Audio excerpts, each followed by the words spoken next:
Hi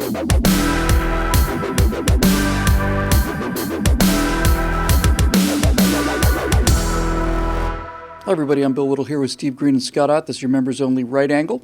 And we're shooting on a Monday night as opposed to our usual Tuesday morning. Scott has an obligation tomorrow. However, the news story is breaking just as we started taping. Right now the count is 10 dead after a van runs over pedestrians intentionally in Toronto. I'm reading a report from CTV News, which I'm going to guess is Canadian television. And the headline says, 10 dead after van strikes pedestrians in Toronto, suspect identified as Alec Minassian. I don't hear any talks. You know, you have somebody gets shot up and killed with an AR-15. There's talks about banning AR-15s. The more times this happens, the more people get lathered up about the AR-15s, and the more they want to ban the AR-15s. But this isn't the first time that it's been an attack by people using vans, and I'm going to just hesitate on calling what I suspect is the motive on this one until we know what the motive of this one is. But I don't hear anybody talking about marching for our lives about that motive and so on. I just finished a firewall called Guns for Children, and it pains me to have to be flip about these things. Sometimes you just have to be this sarcastic just to get people's attention.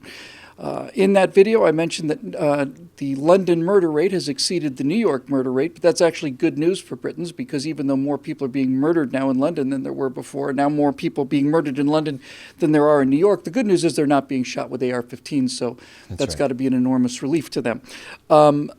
Scott, I think the reason this story is, well, aside from the fact that it's just yet another story, we talked about this briefly on our pre-show show.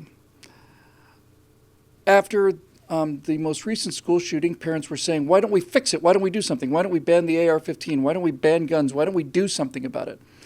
Well, I think it was you who pointed out that this guy was driving an assault van and an unregulated assault van without the safety modifications that could have prevented a guy from running over 10 people or whatever the case may be. It's not the first time that these people have used these weapons of vehicles plowing through crowds.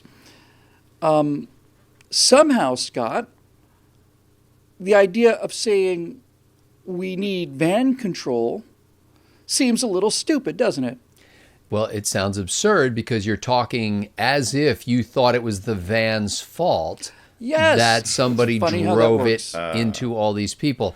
And by the way, Bill, I don't know about you, but I have always kind of nurtured the hope in my heart that I would die of blunt force trauma from a speeding mass of 3 tons of metal rather than be shot through the heart with a single round from a assault style weapon. The idea you're that certainly less dead that way. Considerably less dead. Considerably less dead when you die of one rather than the other. Yeah.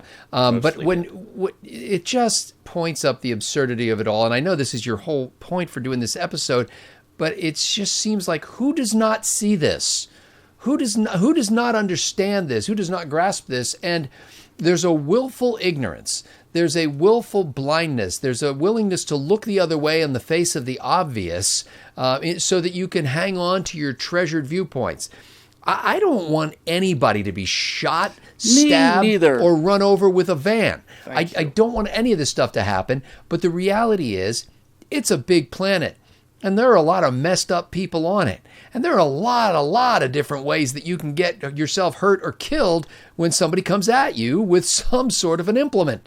It's been happening since Cain and Abel with a stone from a field. It's not going to stop by banning anything, whether that be minivans or AR-15s. And I think if we just start talking sense and realize, hey, folks, we'll do everything we can to take proper precautions. And, if somebody's got mental problems and it looks a little crazy, I'm not going to rent him a van. The same way I probably don't want to sell a gun to a guy who looks like he's cuckoo for Cocoa Puffs. But the reality is bad things are going to happen. Good people are going to get hurt. We can't stop every one of them. But the reason that it happens is in the heart of man, not in the chamber of a metal tube, not in the engine block of a van. Well, it's funny you mentioned that because if we were serious about reducing deaths, because we're obviously not, for one reason we know this to be true is that more people die in Chicago on any given month than were killed in that horrific mass shooting spree in Las Vegas some time ago. But if we were interested in murder control instead of gun control, we'd be paying more attention to the kind of people and their symptoms that seem to be likely to go off and do one of these exceedingly rare kind of mass murders. But Steve Scott said something that I think is very interesting. And he talked about the willful blindness on the part of people who would just laugh at the idea of van control and the idea that the van murdered these people. It's just patently obvious. It's obviously stupid as the AR-15 thing. But I don't think it's blindness on their part. I think it's wishful thinking. I think it's a lot of things. I think they think that if you could throw an AR-15, all of them into a volcano, murder would disappear. But I'm curious to know why you think that is. Why do you think it is that people are so emotionally unable? I don't think that they're unwilling. I think they're unable to come to grips with the fact that murder is a reality of life. I think the entire banning guns movement is a way for people to feel some sense of psychological control over something that is not controllable, and that is insanity and murder. I think you're right, and it leads me to an interesting angle, at least I hope, on what it is I wanted to talk about. There's a book that came out 25 years ago that I keep turning to because it proved to be so prescient. It's called The Sovereign Individual. And it was written by a couple of English gentlemen whose names escape me right now. Something Rees-Mogg, and I can't remember the other gentleman's name at all. But they predicted so much that has come true in the intervening 20 to 25 years, and some other things that don't come true. For example, they predicted the weaponization of the IRS, although things haven't gotten nearly as bad as they predicted. But we've been on this trend line under the Obama administration. Maybe we can turn that around.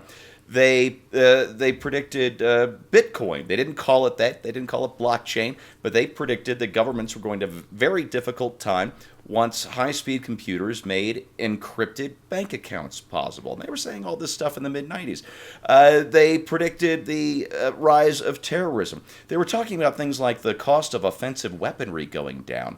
And I thought, back in 97 or 98, that these guys were idiots. A tank now costs $6 million. Fighter jets, $60 million.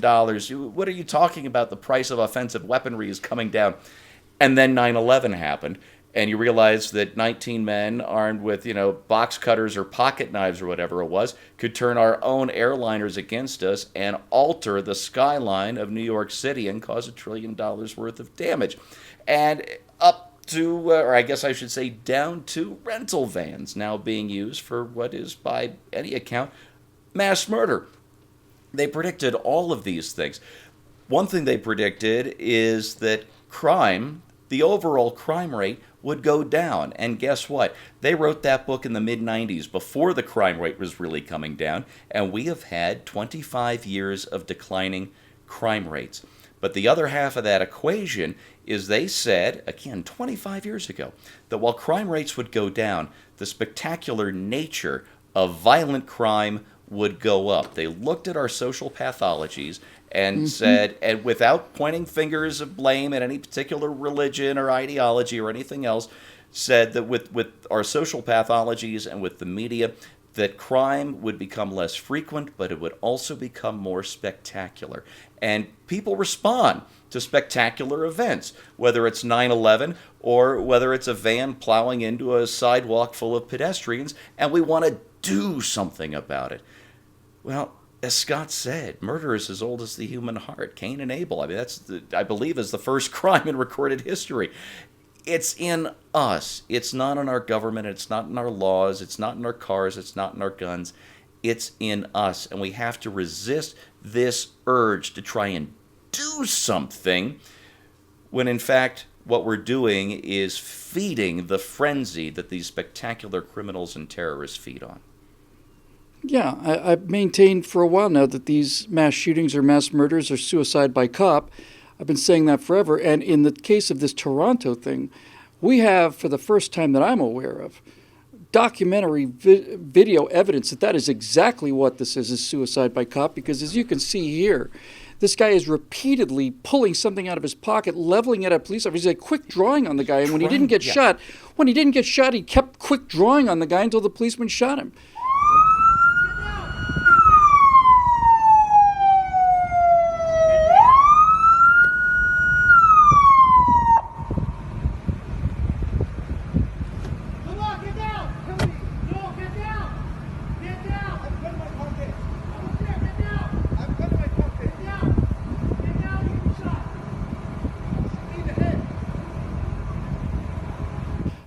Guess it says something about the Canadian police, because I don't think he'd have that kind of chance in the United States. But the fact is, this guy's trying to be killed. He's trying to go out in a blaze of glory, and now everybody knows his name, and now he's a hero, and he's all of these things.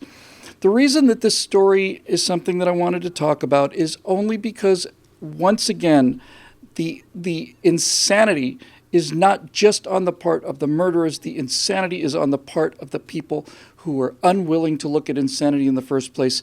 And as a coda to this, I will simply say that I was at a gun range yesterday.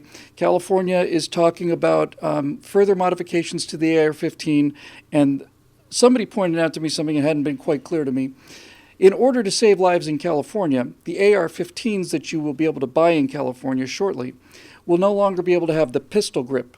In other words, the pistol grip on the bottom of the AR-15 is still there, but there's a plastic vein that goes from the pistol grip to the back of the stock, which means you can't get your hand around the pistol grip.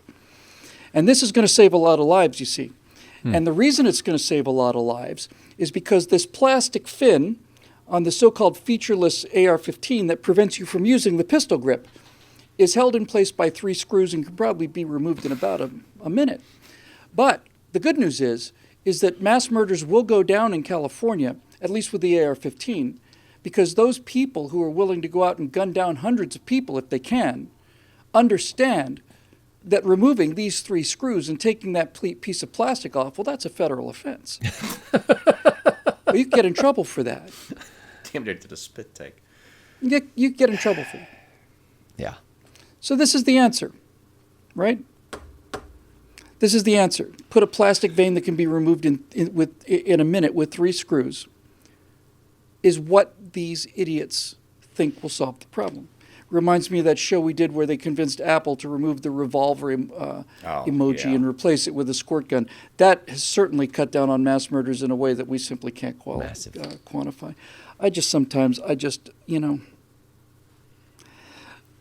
Reality is not escapable no matter how much they want it to be, and the further away they get from it, the bigger the fall is going to be. It's just up to people like us to try and just at the very least mention what is sane and insane, so the rest of you out there don't think you're the last people on the planet who have common sense. That's their entire purpose. And that's why you're members, and that's why we stay in business despite their best efforts to shut us down with shadow banning and tax audits and all the rest of it. So thank you. We're very, very glad to be here for yet another year. Thanks to you. And we'll see you next week here on Right Angle.